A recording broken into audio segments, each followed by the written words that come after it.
La philosophie profite souvent des lacunes et de retards de la recherche scientifique.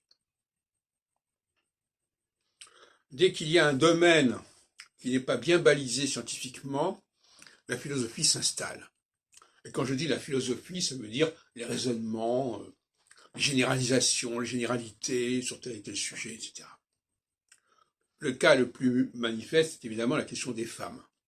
Aujourd'hui, on n'arrive pas à définir exactement en quoi le mode de fonctionnement cérébral des hommes et des femmes diffère.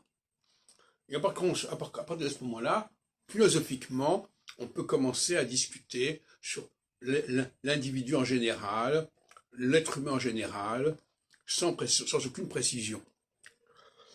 Sans parler de disciplines comme l'astrologie ou l'énéagramme, où l'on fait des classifications qui ne tiennent absolument pas compte du sexe. Alors il y a d'autres exemples. Il y a la question des races. Là aussi, on ne sait plus très bien au niveau scientifique ce qu'il en est. Et maintenant, on ne sait pas scientifiquement ce qu'il en est, on peut dire n'importe quoi. La question des juifs, c'est pareil. C'est-à-dire que, moi j'ai l'esprit scientifique, je crois, dès que un domaine n'est pas suffisamment bien affirmé et assuré, c'est la proie à toutes sortes de discours généralisateurs, égalisateurs, qui, de toute façon, ne tiendront pas très longtemps.